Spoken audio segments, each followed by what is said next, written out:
This is the Bristol Life Surgery with Weston College about its innovations, its increased emphasis on the provision of training as well as learning, how it engages with businesses, and what the plans are for the all-new West of England Institute of Technology. Really intrigued to hear more about that this morning.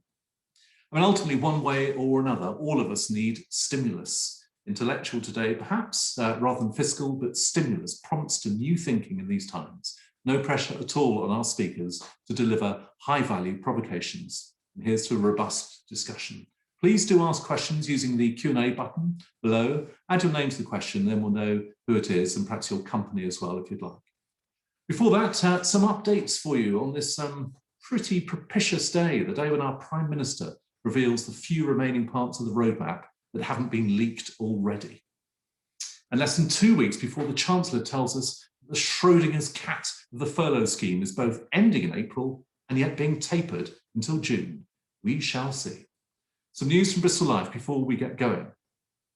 Look out for our next Bristol Life Business Surgery on March 1st with Bevan Britain. It's a different type of surgery this time around. It'll be a panel of experts from Bevan Britain ready to answer any question that relates to your business. For example, dispute resolution and liabilities, commercial property, business premises, employers' obligations, employees' rights, maternity leave and furlough. Had an interesting question about that. Brexit obligations and contracts, documentations, and much more. Anything, any business issue you face, please bring to us, and we'll talk those through with Bevan Britain on the 1st. Soon after that, there's a very special Bristol Life Business Financial Surgery on March 4th. That's the day after the budget, where we'll attempt to explain what it might mean for your business and for you as individuals, and talk to us if you'd like to be involved with that. Beyond that, there's a forthcoming Business Services Special Bristol Life Business Club 2 weeks later on March 16th. You can get a flavour from this, just that we, like you, are getting active ahead of this great reset. One way or another, it's trying to recover and promote ourselves in these times. And in the case of the surgeries, provide deep dive, interesting expertise, which showcases insights and value for us all. Please do talk to us about how you might be involved in those. It's a great mechanic to have a live discussion, live questions, then published on YouTube, and you have the assets then to promote subsequently yourselves. We can all do with advice and, frankly, new business as well. Let's come on to the awards. We have our Bath Property Symposium, and yes, that is Bath, but of course many companies trade across both cities. Bath Property Symposium on 12th of March, so a week on Friday from 1 p.m. It's virtual, so it's networking, thought leadership. We've commissioned Chris Druce, who's the Senior Research Analyst at Knight Frank, deep insights on property trends through the Southwest in 2021, so it'll be relevant across the piece. And then, of course, the awards. There's a couple of networking hubs available if you fancy. And by the way, thanks to all who joined 10 days ago, I think it was, for the Bristol Property Symposium and Awards. We've had terrific feedback, so valuable for nearly 400 professionals to come together to network and celebrate excellence. Back in real life, those property awards on November the 12th, 2021. Bristol Life Awards, reminder, they're being held live on, in real life that is, on the 16th of September 2021 again. So, and if you missed that launch event, which we had a week or so back, the recording's on our YouTube channel, and you'll see why so many are enthused about getting involved once more with the Bristol Life Awards. The sponsorships are of course available, but nominations are open now as well for Bristol Life. Time to bang your drum on whatever metaphor of choice you fancy, and of course it's entirely free to enter via the website. As ever, before we come on to the main event this morning, thank you for all of your support for Bristol Life. It's clear that many companies are now gearing up for those better times ahead for us all, whenever they come, whichever sector we're in. And on that front, I think it's quite timely actually that we have our special commemorative 300th edition of Bristol Life, and we'll be making quite some noise about that. And that's published at the end of May. Slightly gratified to see that Paul Phillips has joined us because he was somewhat delayed. So that's perfect timing. Let's do this. Let's come on to the business surgery and let's bring forward our speakers. Here's some info on them. So Dr. Paul Phillips, Paul, if you'd like to join us. CBE is the Principal and Chief Exec of Weston College Group. He's transformed the college from below average academic results and poor finances, Ofsted outstanding. Paul, please step forward digitally, as it were, or virtually, if you may. And we're also very pleased to see Dave Crew, the head of growth at Weston College, 12 years experience in education. Dave manages the strategic relationships with businesses, and that's a key part of today's discussion, and leads growth projects at the college. Good morning to you both. How are you both doing? Very good, thank you. Thank you, Greg. And Paul, it was never in doubt that you'd be here. I just had a slightly blank screen briefly prior to you joining us. I know I've had a fair few problems this morning, believe you me, but hopefully you can see me now. We can see you, we can hear you, and we'll be able to insights, both internally in the business, which I'll start with, and then move externally to the organisation as a whole. Let's give us some context for those watching. How many students at Weston College? How many staff in all roles? How big are you? Okay, we've got this year at the moment, and enrolments still carry on. So far, we've got 30,000 enrolments in the college. That's associated with about 1,400 staff, and our range of provision is anything from entry level to master's degree. And we also do a whole range of degree apprenticeships for business and industry.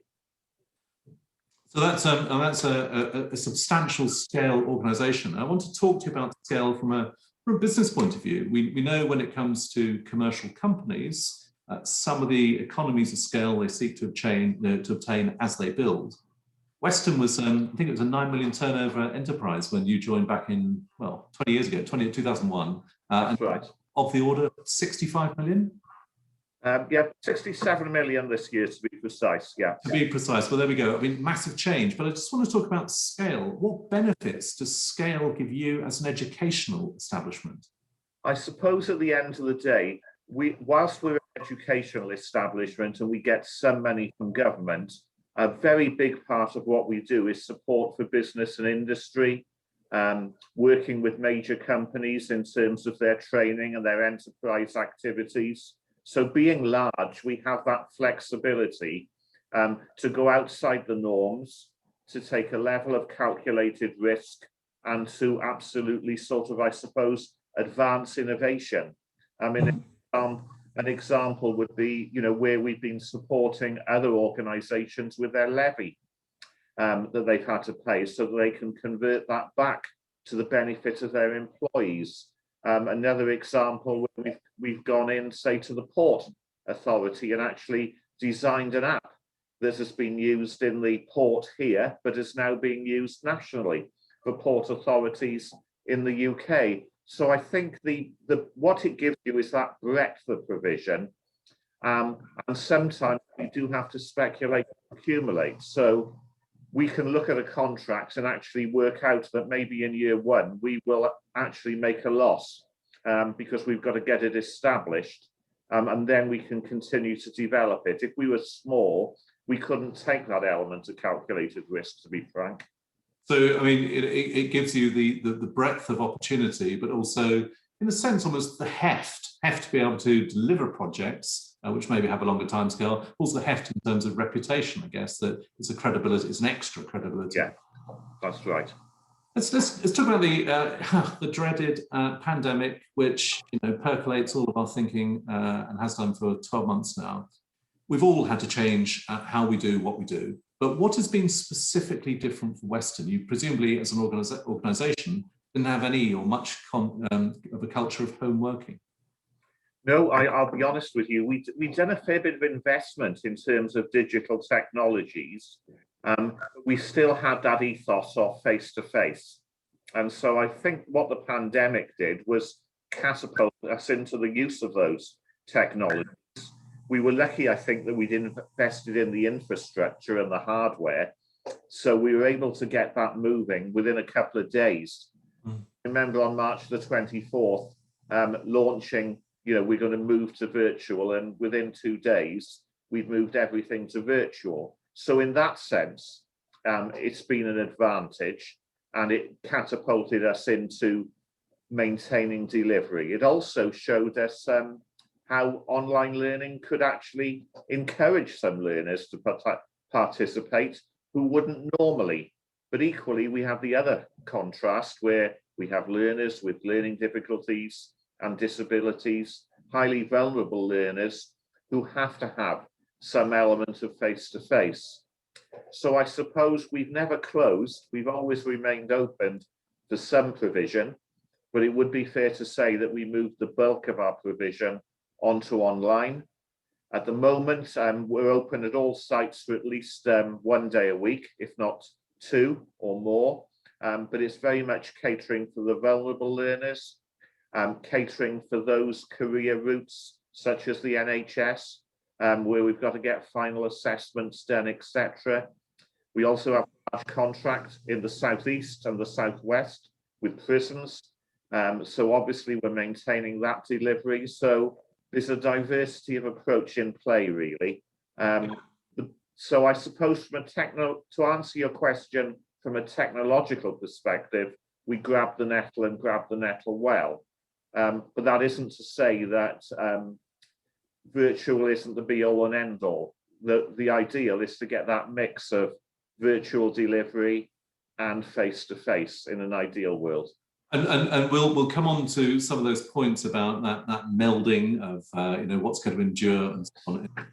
I just wanted to come back to you personally, really, that when you have the chance to dwell on this year, and all of us having to run so hard we don't necessarily have that dwell time.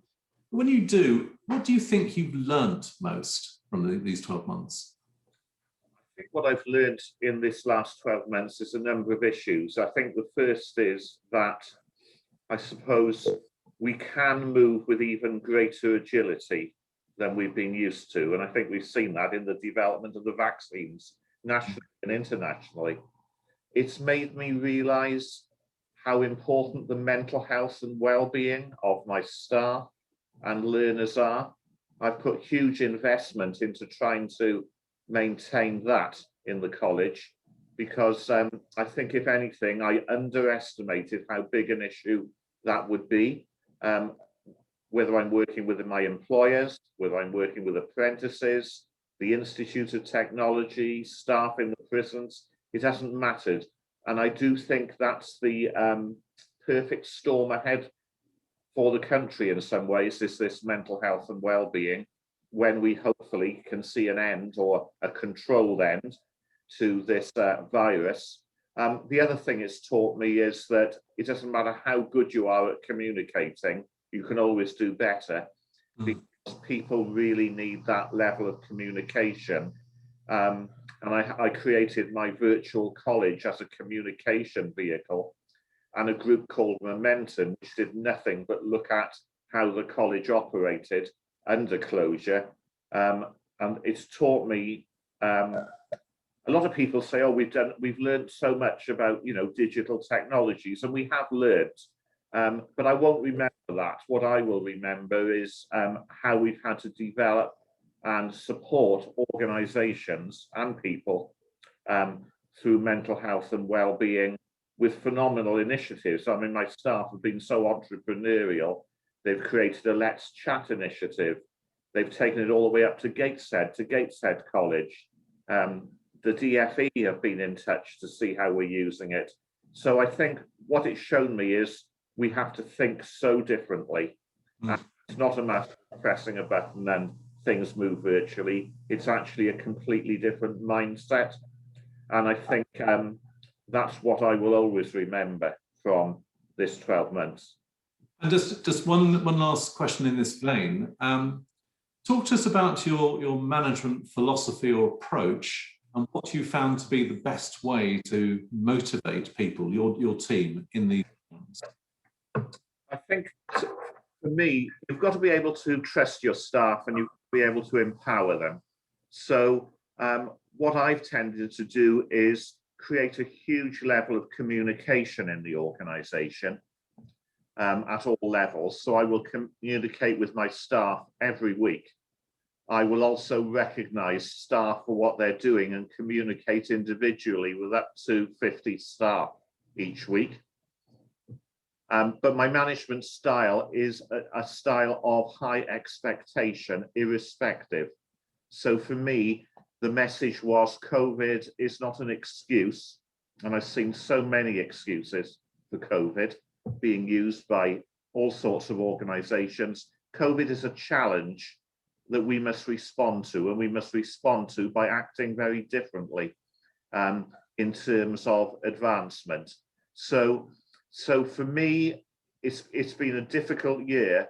My staff are delivering, they're delivering in different ways, but with an absolute expectation that despite COVID, we will hit those targets of working with business and industry. We will get those young people to university. And most of all, we will make sure all those vulnerable learners, and they're significant in a college of 30,000 learners, are looked after, and also them and their parents and guardians are equally supported. So we have literally been delivering. We bought hundreds of second-hand laptops ourselves. We got 300 off the government as well, and we literally have been out delivering those, buying dongles so they can access the internet, etc. So we can really try and maintain a real continuity. I suppose coming back to that same issue on management, it's also been saying to everybody, make sure that we are surviving without digital poverty, and that's for both staff and for learners. And we'll pick up that digital poverty. Yeah. I haven't altered my ethos, which is, you know, we're here to sparkle for those learners and those employers we work with. No. Talking of the employers, perhaps bring Dave in at this point. Clearly, virtually all businesses have been facing innumerable challenges and daily changes to those challenges. So how can you maintain or gain saliency in these times? How can you be part of the conversation the forthcoming year when so many heads are filled with rebudgeting and pivoting and even survival in some cases? How do you get in there, Dave? I think it's it comes back to communication that Dr. Paul talked about, and also I think for me there's two elements to that. There's one being visible, and I think the second, I call it an opportunity, not a challenge, but the second angle to that is being relevant, because I think that prior to the pandemic, as someone who leads a business engagement function, I think we were dealing with a pretty consistent narrative around skills shortages, record unemployment, etc. But of course, the pandemic changed everything. And I also found that the narrative was changing. And I'm sure you found this as well, Greg, almost on a daily or weekly basis. And it was just interesting that we had to fit in with that. So we had to be very agile and we had to make things happen at pace. And if there's one thing I'll take from the pandemic is that I don't think I've worked for a business that actually can turn things around, innovate, create, but also mobilize as quickly as I've ever seen, actually. Well, let's pick up that innovation point. On your site, Weston is described as, it's a lovely quote, entrepreneurial in approach and innovative in our thinking. What does this mean in practice? And what has it meant this last 12 months? Do you want to take that, Dr. Paul? Yeah, okay. So I suppose for me, it's been that there is always a solution to a situation. And therefore, if we're dealing with an employer at any time, I don't have anything off the shelf. So if an employer comes to me, and I can speak from experience here, having previously run a string of hotels and worked in industry, in computer-aided command systems, when I wanted training in those days, people always wanted to sell me something off the shelf. So we don't do anything off the shelf. We listen to what the employer wants. We create the shopping list.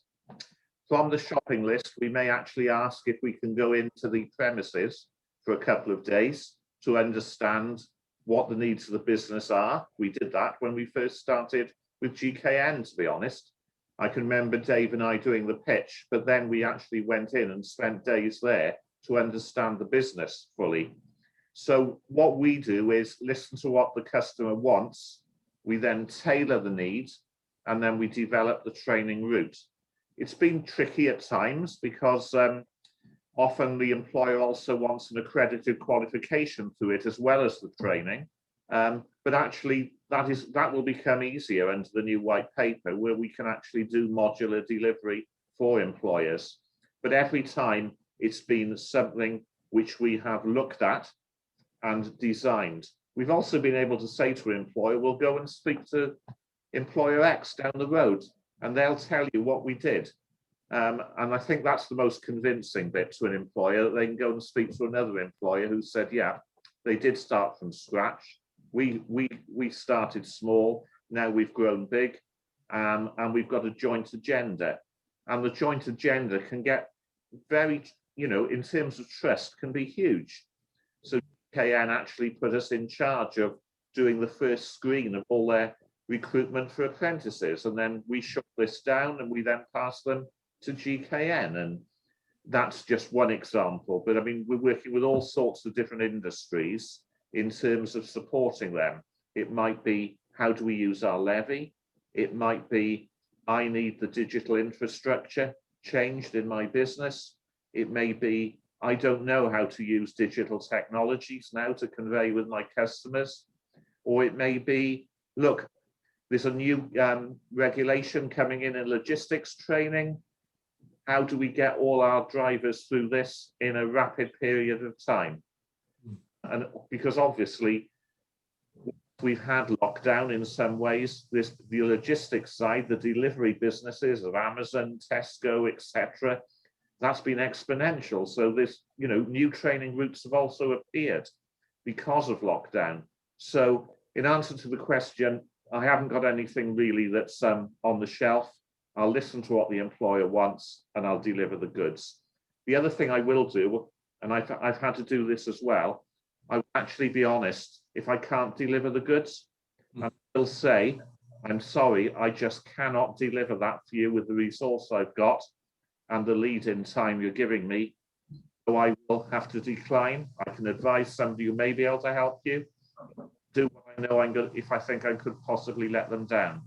So it's about being responsive, not doing off the shelf, and being honest.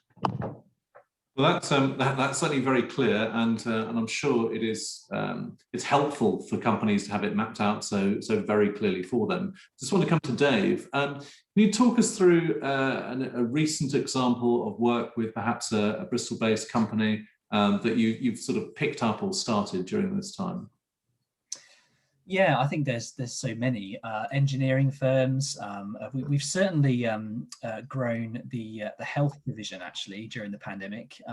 When I joined the college in 2016, one of the first projects that I worked on was to invest in our facilities, and we now offer degree apprenticeships in health and nurse training. And I think coming back to what Dr. Paul was saying, I think it's having that resilience to push on through the past 12 months and still continue to innovate. And one of the achievements that the team did was they achieved nursing training status with the Nursing and Midwifery Council, one of the only colleges in the country to achieve that. And how that is powerful is there'll be local people in North Somerset or in the region now that can effectively go to their local college and become a qualified nursing associate. So I think that's really powerful. And there's examples of collaborating with industry across the city region. And actually on a national level, Greg, is one of the things that we did just before COVID is we won a contract with the Football Association to provide training to create an apprenticeship where we can actually support women into football by hiring development officers all over the country, and really the easy thing would have done to almost postpone that, but we were selected on our sports science capability, and we managed to push through that, and that's live, and there's a national program. So I think that there's very much a local focus at Weston, but I think that there's certainly a regional and national focus as well. But whatever project that we do, it always comes back to that understanding the need and going from there. It's very much a nothing off the shelf approach. Let's talk about which you touched on, Paul, earlier part about the melding of online and virtual. The idea that the world was entirely one thing until March 22nd, and now, at least currently, is entirely another thing. But going forwards, what is going to endure in your approach, your routes to market, your ability to teach, learn, etc., and connect in the future? How will you manage that melding? Well, I think the first thing is, I think for me, it's rethink the whole capital strategy of Weston College, because we we've grown a fair bit, and in growing, I've had to build new resources. We've got a number of campuses, but I've started to change my thinking now, because I still want us to grow, but I'm thinking, how do I use the resource I've got combined with digital infrastructure so that I can expand our business, but not necessarily expand our estate? And there's probably opportunities to rationalize the estate as well in years to come. And I would have thought that was probably something that would apply to a lot of educational institutions, including universities. I think we're going to think differently about training. And in terms of, we've been setting up the plans for curriculum delivery for next year from the 1st of August. And I have been saying to my curriculum staff, so what are you doing that's face-to-face? What are you doing that's virtual with a tutor present? And what are you doing that's virtual without a tutor present? Because those three things will combine to make the jigsaw of delivery for the future. And as people are saying to me, we need to expand now, the health market is rapidly expanding. And one of the issues we've had is the college hasn't got a creche or a training facility of that kind. So I'm currently building the creche now, but I'm building it within the existing Knightstone campus, because my delivery model in the future will be that mix of virtual and face-to-face. Just wanted to come back to one of your points, and it's a clarification really. When you use the expression essentially rationalize the estate, what I'm hearing, which may not be right, is that maybe you have fewer or less use of physical buildings than currently. That's right. I think I've got some big plans to further expand what we're doing in digital technologies, engineering technologies, and health technologies, which a year ago I would have probably been sitting down now looking for some premises, a building I could convert or a brand new build. And now I'm looking at it differently, of saying, I'm going to do this, but I'm not going to expand my footprint. And David and I were talking earlier about expanding your footprint. I mean, ultimately, digital learning is technically limitless. Anyone, anywhere, almost any time. Does it matter where people come from in terms of learning? No, I don't think it matters at all where people come from in terms of learning. I've never sort of built that into my equation at all. So no, I don't think it matters at all. I think it's a real set of opportunities that anybody can take advantage of. I think the issue that we will all have to be careful of in terms of virtual delivery is that quality of virtual delivery. You know, I can walk into a classroom and see a very inspirational face-to-face delivery to a group of learners, and I can see the same going on in virtual. But that experience in virtual and bringing those techniques that make it an expansive curriculum and a diverse curriculum and full of innovation, in my view, for the educational sector, are still in their infancy. Well, I wanted to pick up on that exact point. I mean, whilst in many respects, the benefits of online, distance, virtual learning are largely self-evident, what about heuristically, from a teaching perspective? What are the challenges? I think the challenges really are through management of change. In other words, how our staff are responding and changing to a very different world, and how we will assess in the workplace in terms of our training. Already, we're doing a lot of recording of assessments online, rather than the old data books where we would record the various accomplishments of learners. But we have got to get the whole workforce moved into this mindset. And we've got a wide-ranging workforce, both here in the college and through our other contracts in the southeast and across the southwest. That is going to take an element of time, I think, to actually move into that agenda where everybody else understands. And there's also, I think, there's an element of a fear factor that some people see it as, oh, that's losing jobs.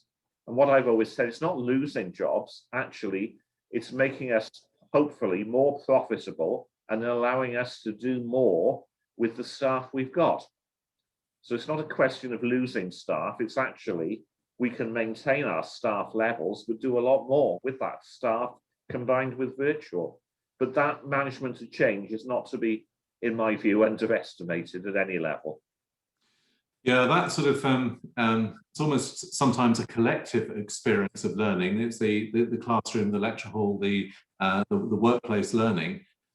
You know, when people are together, it is easier to galvanize. To try to teach virtually must create such challenges, particularly for those who are, and you've touched on this, are used to operating in a particular way. How do you manage that managerially, that someone who's the classic chalk and talk approach to teaching, those skills won't translate to the digital world so readily? Well, what we did actually before COVID, we actually brought in a team of digital associates to work with our curriculum staff, and they've been doing that for some years now. And we also scrapped the traditional sort of library learning resource centre, and we modelled those on the sort of Apple computer shops you see, where people go in for general help, advice and guidance on using IT. So we changed the philosophy, I think, of learning resources full stop. And that's put us a fair way ahead. And we're going to have to invest even more, in my view, in the next 18 months. And Dave, when it comes to communicating this to business partners, how do you frame the way in which Weston has been approaching this time?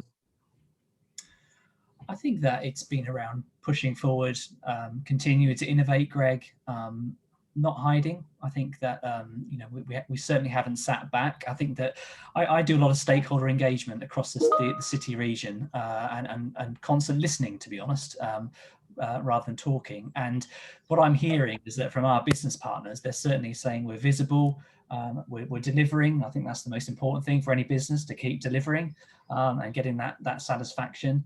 But I think as long as we've been visible and relevant and making sure we're delivering on what we're promising, I actually think that Weston College as a business will come out of the pandemic far more resilient, entrepreneurial, and probably attract new talent to the college, actually, as a result of how we've responded. I did hear that from some of the people that recently interviewed for a job here with me, that those themes are already coming out. So I think that, yes, it's been challenging, but I think that actually will come through the other side far more positive than maybe we entered it. Talk us through your, you know, and this may be a little bit mercantile as a phrase, but your new business approach. Some of it, I'm sure, will be tender-based. There'll be incoming opportunities where you'll put your best case forward, you're up against others, you know, it doesn't happen, whatever. But what about the outbound work? Are you looking on a sector basis, a size of business basis? How does it work? Well, I think that there is the tendering approach, which has allowed the college to expand significantly in the past 5 years in terms of its state and facilities, and that continues alongside prison education, etc. So there's definitely the tendering on the grant funding, but I think in terms of engaging with businesses, I think that we obviously have to respond to different government agendas that come out. So there's an element of that, but I think that it's around keeping it simple, because I think that one of the things we've recently launched is skill surgeries, where businesses can just jump on and have a conversation, because there is a risk with an environment and a sector like ours, that actually trying to navigate the way through the right option for them can be quite challenging, because there's almost too much of an offer. So we've certainly taken that approach to keep it simple. In terms of the sector approach, well, we've spent the past 10 years building the college around the needs of local industries, from manufacturing, certainly growing our tech base, and the core areas of the economy, such as health and social care, and hospitality, etc. So the business itself is set up. I think that the key challenge really is communicating how much businesses can make the most of what we've got to offer, and a substantial amount of that, Greg, being funded. On to a completely practical point, and obviously this pens exactly what the Prime Minister will be saying in a couple of hours or so. What does reopening look like for you? What do you need to do to get the college physically open for teaching once more to all? How's your timetable? I think at the moment, if we've got lateral flow testing in place, we've got that in at every campus now. So we will be able to maintain that testing, etc., of both staff and learners. That's one issue. I think we're hoping that we will bring learners back in phases. Obviously, the highly vulnerable learners, the SEND learners, and all those who are in need, desperate need of completing practical training and assessment, we would see as that first phase. And we would see by Whitsun that we would have everybody back, and we would be back into, in inverted commas, more traditional forms of delivery. We won't be losing the virtual. I think that's there for good now. And certainly for the completion of this year's studies anyway, I would be bad to change a format at this late stage. So from our perspective, we've never closed. So it's not a question of reopening in the, like some institutions, as long as we can do it in a phased and safe basis, it would be great. You know, I think it would have been good if the if staff in education and learners had been higher up the priority list in terms of vaccinations, because I still worry about how the COVID is spread, and I think it is spread significantly by young people who may not have the symptoms dramatically themselves. They're still acting as an agent to spread. So that's a concern. But with the lateral flow and the phased approach, we'll be back delivering business. I think we'd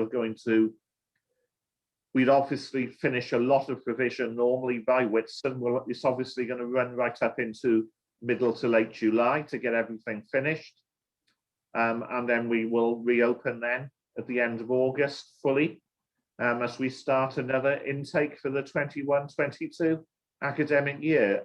It'll be it's an exciting time in one way, because we're piloting lots of new initiatives. As Dave said, we're seeing a marked interest in study with us for particularly careers in engineering and the NHS. That's growing exponentially. But we just want to deliver what we're here for, which is, you know, our strapline really, which is creating brighter futures for the employers, the employees, the apprentices, and all our learners, and making sure, from my point of view, that my staff are safe, well supported, and I'm sure I'll be investing in the health and well-being for some time. Talking of that health and well-being, it's one of the Prime Minister's phrases that schools and educational places are, I think the phrase was vectors of contagion, which is a bit grim. But how do you manage that from a managerial point of view? If your teams are doubtful about, however carefully handled, but re-entering a public environment with many young people, what's your response? Can you absolutely insist? How would you approach that? Well, I don't. You could. We don't. We've always put it to the staff what the situation is.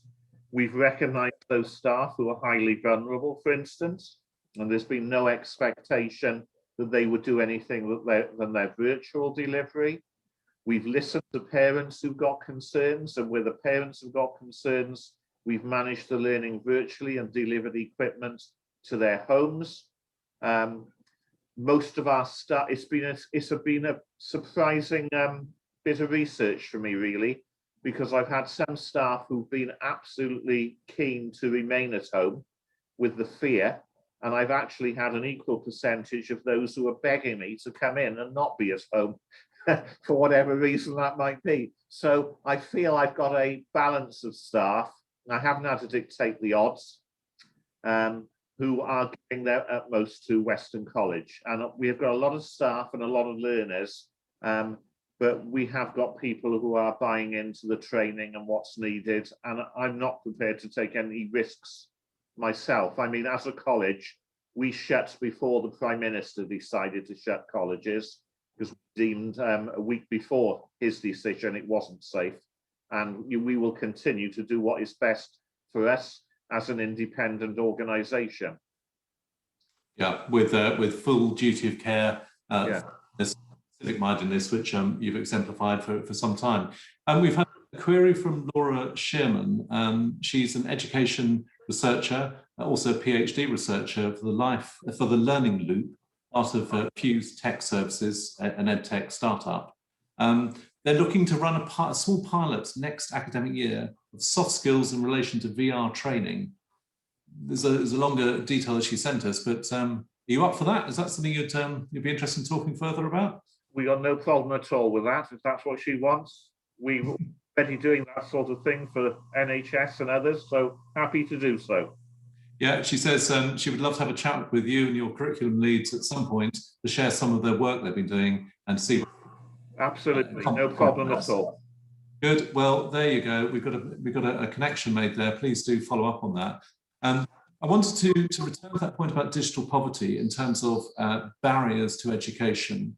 I hope it's not a sort of an insensitive question, really. How significant a barrier is it in your experience? And you've talked about the mitigations about buying and supplying laptops.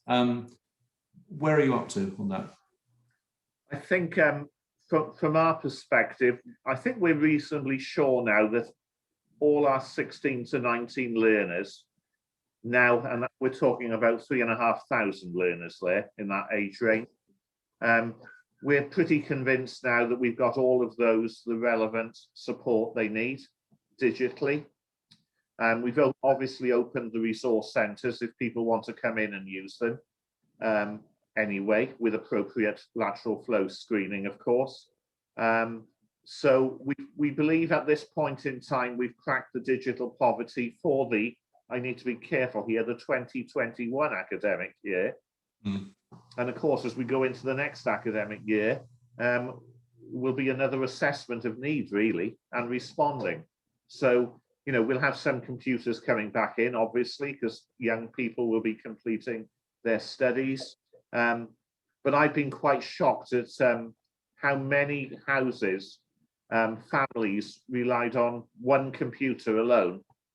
So you could have the mother, the father, and 3 children all sharing one computer, or trying to manage with their iPhone or equivalent to engage in digital learning. So that's been an eye-opener, to be honest. I think we've cracked it on 16 to 19. We've got a long way to go in terms of adults. We've been working with the combined authority, and Tim Bowles and his team at WECA. They've been very supportive at this time, and I think there's a recognition at WECA that it's not just about 16 to 19. There's a digital poverty issue for adults as well. So we are redesigning our adult curriculum. We've been given some flexibilities from the combined authority, which is helpful. We are, of course, though, we serve the Education and Skills Funding Agency and the combined authority, roughly 20% combined authority, 80% ESFA, and they operate to different guidelines. So there is that issue of equity, which still occurs, that, you can get funding for one person and not another. So it's not ideal where we are at the moment, but I think it is all evolutionary, and I think we are seeing that converging of ideas. But, we are on a journey on this one. And the whole concept of tech for good is pretty profound through the tech community, and perhaps particularly in the Bristol area. Are there roles for businesses to help you and all your organisation with that, the gaps which still remain, of course, in terms of digital poverty? What might businesses do to help? I think at the end of the day, particularly with adults, because I think we have cracked, as I said, the 16 to 19, working with IT companies or companies that may discard laptops for a short while that can be refurbished and developed for people in learning. I would have thought there was a massive opportunity there. Yeah. Without name checking any or bouncing them into it, we know from our other discussions there are a number of very strongly civically minded tech businesses, and I suspect they already have been in contact, but if not, will be, because one way or another that divide, whilst you've answered it very, very capably in terms of 16 to 19, that divide is out there on a continuing basis, and will, I suspect, get more profound in terms of its importance. And I think, as I said, we're talking about 3,500 16 to 19-year-olds, which, to all intents and purposes, tell you there's 26,000 adults left. You know, it's a big agenda for us. Yeah. Talking of relationships and partnerships, this is perhaps more for you, Dave, that, you know, clearly it's right at the heart of your offering, your external offering, how you partner. What have you found to be the keys to great partnerships beyond the normal respect, trust, recognition of what each one is bringing and seeking? I think for me, Greg, the key thing with, I think the word partnership is probably overused in business as well. I think there are good partnerships and there are not so good partnerships. And I think sometimes it's worth reflecting on what a good partnership actually looks like, where both benefit. But I think that for me, the key word is vision. An example, we sat down with Thatcher Cider 4 years ago, and they were looking at how they could support the next generation of cider makers and salespeople to come through from their business. And it was all about the vision, really, and we had to make sure that we understood where we were going and how we were going to get there. And I think if you don't get that right, I think you're probably setting yourself up to fail. And I think that's really key, because you can always reflect on that. And that program with Thatcher's has won national awards. And Dr. Paul talked earlier about connecting businesses with each other. I often find that when a new business comes to us to say, whether they're a large insurance company or law firm or civil engineering firm, it's all about that vision. And I often say, connect with our other clients and talk about what they've done, because they're more than happy to share that. Because I think if you rush straight into delivering what you're planning to deliver and you don't get the planning right, then you will come into problems. And I think that advice probably applies to any business that's on this call right now, actually. If you don't get the vision right, then life might be difficult for you. Talking of vision, bit of a link.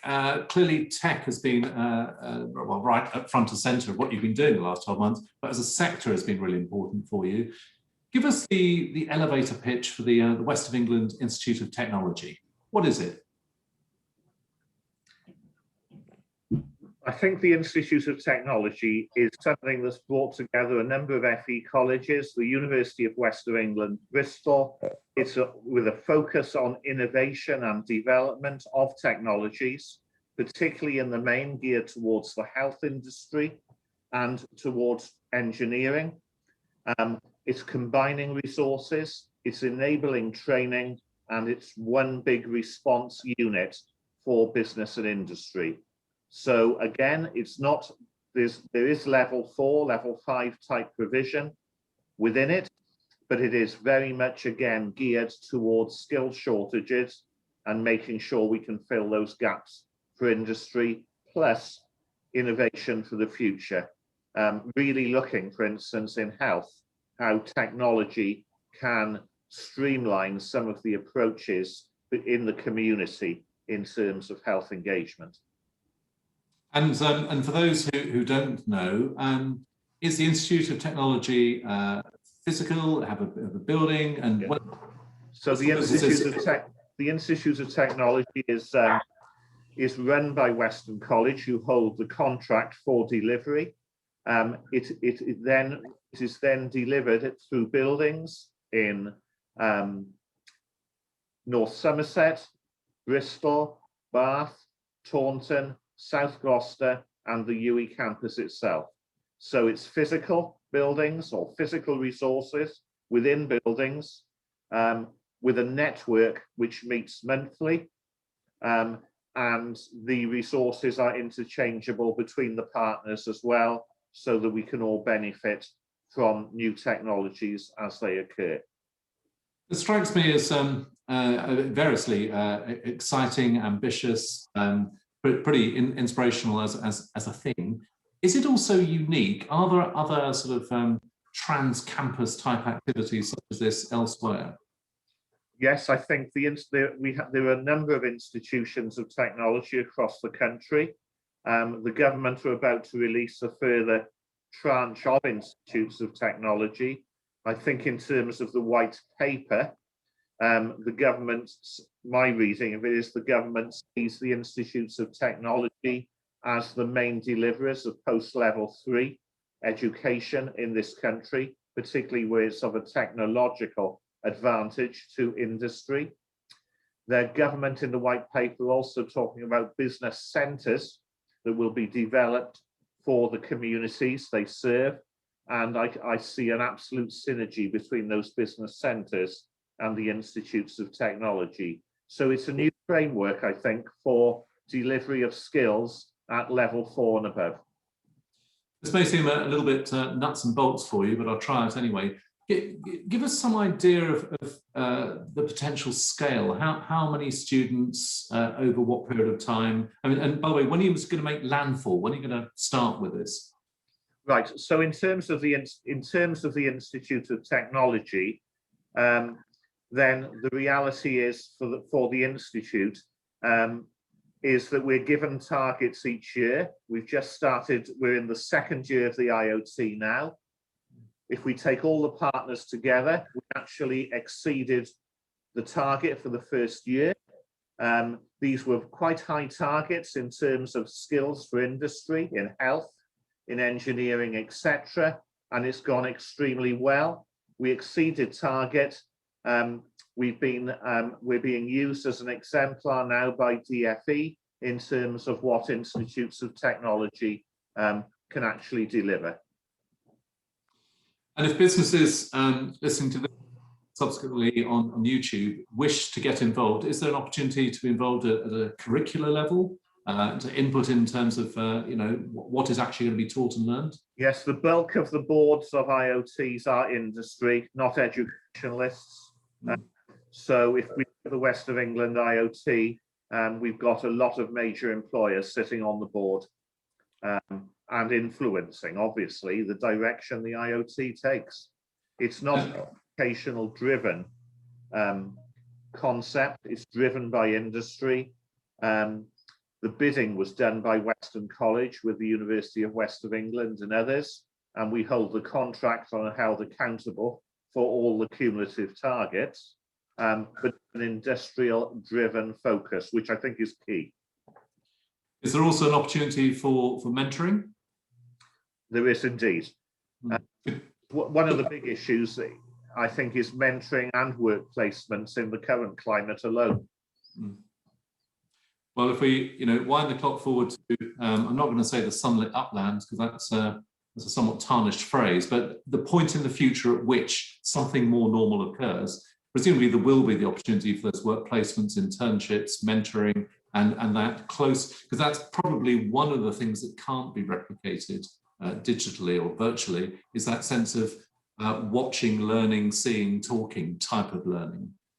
We've done an element of digital work placement activities where the learner can, experience scenarios with businesses, but there's nothing to beat, as you say, that direct experience. And to be honest, let's face it, that's where the employers get a real taste of our trainees and what they're up to.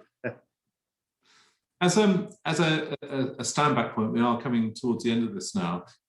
I'm wondering if you're seeing almost a strategic shift with Weston away from being a place of learning to a provider of learning and also training. That training is actually going to be more important to you going forward, even than it has been in the past.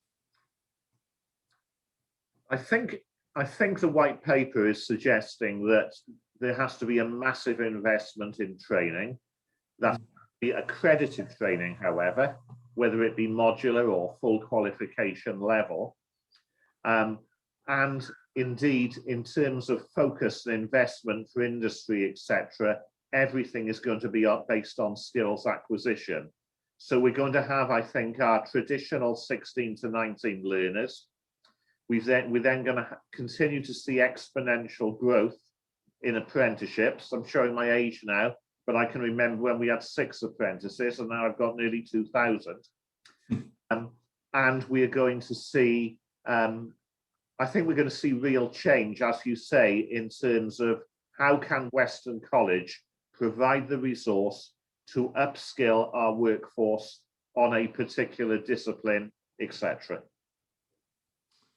Let's finish on a couple of more personal points. The first one isn't about you two individually, but the second one will be. First one, how do your learning and training programs address more personal matters, the need for resilience, health strength, greater flexibility, and so on? Those they used to be called softer skills, but it's more pertinent than that might imply. I think because in terms of our training schemes, we build in, whether it be the apprenticeship scheme, the graduate intern, all that is automatically built in to all our provision. I think that's the first thing. I think the second thing is we invest hundreds of thousands in staff development for our staff, so they can also impart that knowledge. And we've also developed some very unique schemes. We've got a concept called BAM, which is about healthy learners, well-being, etc. So everything is built in as part of the packages and open to all. So it's not something that's discrete. It's almost an innovative part of the program that's offered to an employer, to a learner. And often with an apprenticeship, we will put them through a full induction before they even commence. So they get used to, what is an employer looking for? What is health and safety in the workplace? How do you sell yourself? Pushing them to some limits themselves in terms of realizing it's not just about the qualification, it's about what goes with it. Well, and a final personal question to you both, two parts. Were you each good pupils? And also, what would you be like now if your learning was virtual? If you were working, or if you're a student in this environment, how would you respond to that? Well, I was expelled from school twice. In answer to your question, was I a good learner? Probably not. I think what I did do, I went into industry quite early on and then went back into my education and training. And I still think the skills I learned in running a string of hotels and working for the armed forces has held me in good stead for the world of education. Probably been an advantage in some respects from the sort of cost benefit perspective, understanding that, you've got to get the right input to get the right output. In terms of the digital, yes, I think I would have benefited from that. But I think I would only have benefited in a mix of virtual and face-to-face for me. Before going to Dave, I just have to have that follow-up question. It's one thing to, I'm trying to think of the original expression, it's one thing to be expelled once, but to be expelled twice takes some real effort. I expect Dave will say he's been expelled 3 times now. Go on then, what did you do you were found guilty of? Only minor offences for me, really. Silly things like, the first was when I was quite young and I arrived at school and I was late and it was snowing, so all the Wellingtons were lined up outside the hall. So I filled them all up to the brim with water and was duly expelled. Not just for that, for my previous record of general misbehaviour prior to that. And the second time was fighting in the playground in a school in Chepstow. Well, there we go. It's very candid of you. You could have said anything at that point, and you've told us that. Dave, I'm assuming, looking at you, that you perhaps got quite that history of expulsion. I haven't, no. I haven't, Greg, no. So my school reports probably said potentially good potential, but easily distracted. I think that's that was the report card. I think especially on the social side. So if you were easily distracted, how would you be in this current digital environment? Well, I'm living it at the moment. I'm doing an online degree. So it's not easy, I've got to be honest, balancing demands and keeping that focus. So I do feel what our learners are going through, Greg. But I think if you want to get to the end of the road, you need to stay focused and and get on with it, really. But no, it's not easy. So I think we'll welcome the time where we could all get back together again in a room. And talking of getting to the end of the road, this is pretty much the end of the road for this session. So thank you to both of our speakers from Weston College, Dr. Paul Phillips and to Dave Crew. Thank you very much indeed. Thank you. Thank you. Thank you. And it's great to hear about both the innovation of what Weston does and its further engagement with Bristol and its businesses, and the thoughtfulness with which you're approaching this. Thank you to all watching this now or subsequently on YouTube for your time today. Please do look out for our business surgeries on March 1st with Bevan Britton, and on March 4th about the impact of the Chancellor's budget. And of course, thank you for all your continued support for Bristol Life. Good luck to you all in the coming weeks and months as this great reset kicks in. This has been a Media Clash production, and this has been the latest Bristol Life Business Surgery. Bristol together, always. Thank you.